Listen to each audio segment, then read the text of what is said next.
Il y a des combattants qui entrent dans l'UFC comme des inconnus et qui en l'espace de quelques mois deviennent des phénomènes. Diego Lopez fait partie de ceux-là. Son visage marqué, ses cheveux décolorés, son charisme brut, mais surtout sa manière de se battre. Quand il ferme la cage, ce n'est pas seulement pour gagner, c'est pour créer du chaos. Chaque échange devient une opportunité de mettre fin au combat. Chaque seconde, une tension palpable. Originaire du Brésil mais façonné au Mexique, dans le camp Loboji, la même maison qui a forgé Alexa Grasso, Lopez a développé un style hybride, explosif, nourri autant par la dureté de la rue que par la rigueur des tatamis. Ce mélange l'a propulsé à l'UFC, où il s'est rapidement imposé comme un combattant impar, imprévisible, agressif, mais aussi doté d'une lucidité rare dans la tempête. Et si aujourd'hui on s'arrête sur lui, ce n'est pas uniquement parce qu'il gagne, mais parce qu'il captive, dans ses victoires comme dans ses défaites. Et il révèle quelque chose d'essentiel, le courage de combattre sans filet, de jouer avec le feu, tout en affinant peu à peu un système de combat redoutablement construit. Dans cette vidéo, on va plonger dans son monde. On va décortiquer sa posture, ses déplacements, ses entrées en poche, son dirty boxing, ses transitions vers le grappling mais aussi sa mentalité. On va voir comment il a corrigé certaines erreurs contre Jean Silva et ce que Volkanovski a révélé de ses limites. L'objectif est simple, comprendre comment Diego Lopez a transformé son chaos en art et pourquoi il est peut-être en train de devenir l'un des combattants les plus dangereux de sa génération. Juste avant de commencer, petit rappel rapide, la plupart de mes vidéos sont démonétisées, du coup si tu veux soutenir la chaîne, tu peux le faire en rejoignant la souscription à 3,99€. C'est pas grand chose, mais pour moi ça change tout. Merci à ceux qui le font, et maintenant, je vous souhaite une très bonne vidéo. Pour comprendre Diego Lopez, il faut d'abord regarder la manière dont il construit son jeu. Avant même de parler de ses armes, parce que Lopez n'est pas seulement un finisseur instinctif, c'est un combattant qui a une véritable architecture, une logique qui organise son chaos apparent. Sa posture est volontairement agressive, légèrement penchée vers l'avant, comme s'il voulait déjà réduire la distance. Sa main avant, souvent flottante, joue un double rôle, outil de cadrage et d'exploration. Elle touche, feinte, distrait, pousse l'adversaire vers la cage. C'est elle qui prépare tout, qui crée les ouvertures pour les frappes courtes, les clinches éclairs ou les entrées en grappling. Ce qui frappe aussi, c'est sa gestion du rythme. Contrairement à d'autres combattants qui avancent sans relâche, Lopez sait alterner. Il met des rafales explosives, puis s'accorde des micro-pauses où il jauge, observe, respire. Cette alternance rend son style difficile à lire. L'adversaire ne sait jamais si le prochain pas sera une feinte, un direct ou une entrée pour attraper le corps. Autre élément central, son cagecraft. Lopez ne poursuit pas ses adversaires en ligne droite. Il les enferme. Chaque pas, chaque diagonale, chaque petit pivot vise à couper les issues. Peu à peu, l'autre se retrouve dos à la cage, contraint de répondre ou de subir. Et c'est précisément là que Lopez devient le plus dangereux, quand il a transformé l'espace ouvert de l'octogone en un ring étroit où il dicte le tempo. Tout son style repose sur cette mécanique. Avancer, contrôler, piéger. Ce n'est pas une marche aveugle vers l'avant, mais une progression calculée qui force l'adversaire à commettre des erreurs. Et ces erreurs, Lopez les exploite avec une brutalité chirurgicale. Parce que quand la distance disparaît et que les deux corps se collent, c'est là que Lopez déploie l'une de ses armes les plus redoutables. Sa boxe sale, son dirty boxing. Tout le jeu de Diego Lopez tend vers une chose, forcer l'adversaire à accepter l'échange rapproché.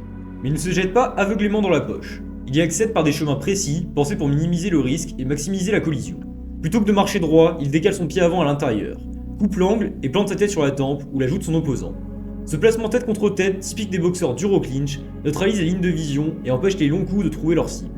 Mais Lopez a aussi une lecture très fine des réactions adverses.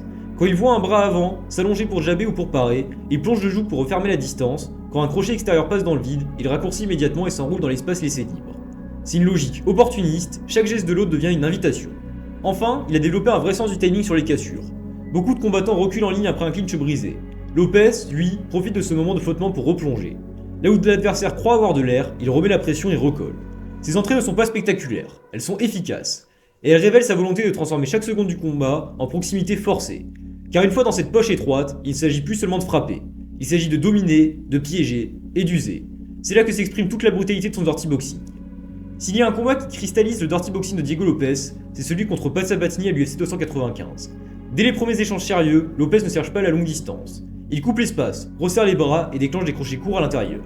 Pas de grand swing, pas de télégraphe. Un crochet gauche compact, puis un droit qui claque dans le vide de la garde.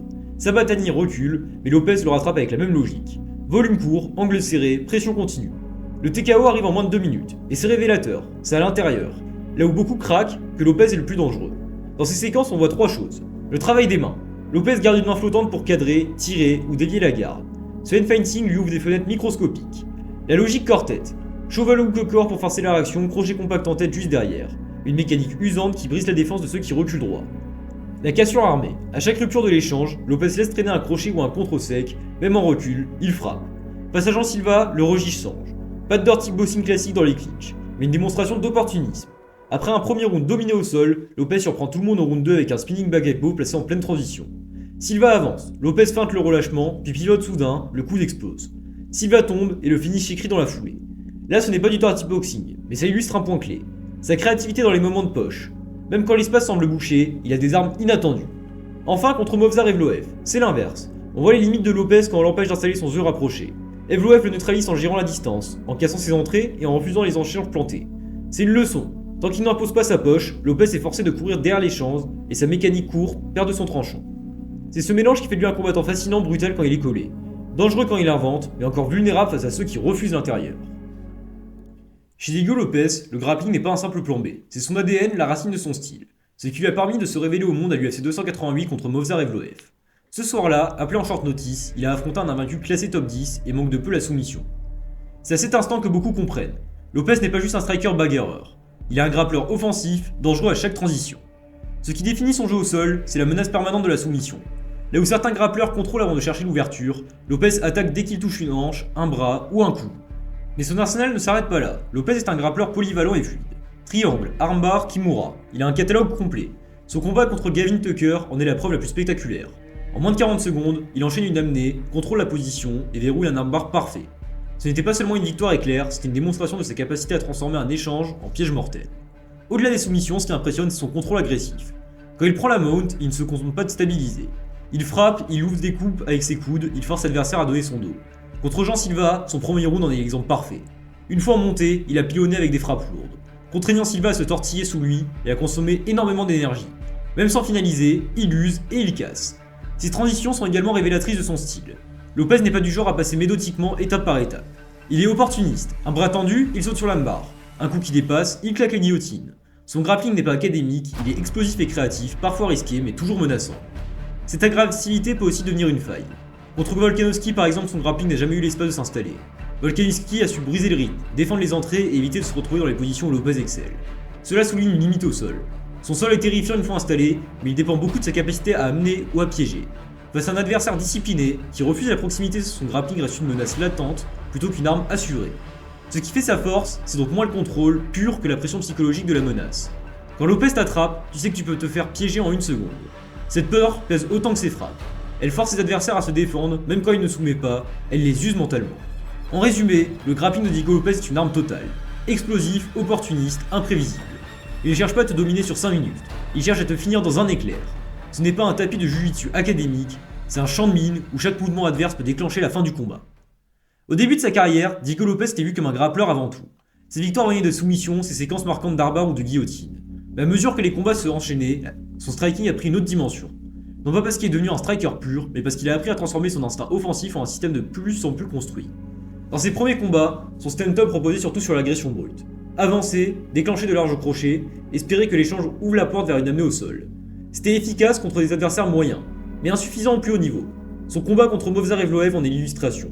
Malgré son courage et quelques éclats, ses attaques étaient souvent téléphonées, et Evloev les a punis avec des déplacements propres et un jab discipliné. Mais à partir de là, Lopez a commencé à corriger. Contre Pat Sabatini, on a vu les premiers signes d'un striking plus clair. Son TKO au premier round ne venait pas d'un KO hasardeux, mais d'une séquence compacte, organisée autour de crochets courts et d'un enchaînement qui ne laissait pas Sabatini respirer. C'était la preuve qu'il pouvait gagner debout, sans s'appuyer uniquement sur son sol. Le vrai tournant toutefois est venu contre Jean Silva. Ce soir-là, Lopez a montré une évolution frappante. Une gestion du rythme beaucoup plus mature, une capacité à choisir ses moments plutôt que de forcer en permanence, il a utilisé son jab pour cadrer, il a intégré davantage de feintes, et surtout, il a ajouté de la variété dans ses finitions. Le spinning back elbow du deuxième round n'était pas un coup improvisé. C'était un piège construit après plusieurs échanges, une lecture du timing de Silva. Là où avant il cherchait l'impact immédiat, il a montré une capacité à préparer l'explosion. Son striking reste marqué par un style très proche, où les crochets et les uppercuts tiennent la vedette, mais il a commencé à comprendre l'importance de la distance moyenne. Jab, front kick et quelques kicks extérieurs pour briser le rythme. Ce ne sont pas encore des armes dominantes, mais elles servent de liaison à son jeu, pour ne pas se jeter trop vite dans l'intérieur. Cependant, face à un striker d'élite comme Alexander Volkanovski, ses limites sont réapparues. Là où ses armes en courte distance sont dévastatrices, il a eu du mal à s'imposer contre un adversaire qui refusait le pocket, gérer la distance avec un jab précis et casser le rythme par le footwork. Ce combat rappelle que son striking, bien qu'en pleine progression, reste vulnérable contre ceux qui imposent l'espace ouvert et les longs échanges tactiques. En résumé, le striking de Lopez est en pleine mutation. Parti d'un chaos instinctif, il évolue vers un système plus réfléchi, plus varié, où il peut venir des bouts, sans dépendre de son grappling. Mais son identité reste claire. Un combattant de proximité dont l'efficacité explose dès que l'autre accepte le corps à corps. Et ce mélange, chaos discipliné, créativité opportuniste, est ce qui rend son évolution si captivante à suivre. Si la technique explique une partie de la réussite de Diego Lopez, sa mentalité en cage est ce qui le distingue vraiment. On parle d'un combattant qui, dès ses débuts à l'UFC, a accepté des combats impossibles en short notice, sans hésiter. Son arrivée contre Movsar Evloev en est l'exemple parfait. Personne ne voulait de ce défi, lui a sauté dessus. Et plutôt que de se contenter de survivre, il a failli créer la surprise. Ce courage brut, cette absence de peur, c'est la base de son identité. Mais Lopez n'est pas seulement un brawler inconscient. Son agressivité est canalisée par une confiance absolue en ses armes. Quand il ferme la distance, il donne le sentiment que tout peut arriver. Une rafale courte, un coup d'inattendu ou une soumission éclair. Cette aura de danger constant repose sur une conviction intime. Peu importe la situation, il trouvera un moyen de frapper fort ou de menacer. L'autre aspect de sa mentalité, c'est sa capacité à s'adapter en direct. Contre Jean Silva, il aurait pu céder au chaos d'un adversaire explosif. Au contraire, il a montré une maturité nouvelle. Gestion du rythme au premier round, travail méthodique au sol, puis explosion au deuxième avec un spinning back elbow parfaitement lu.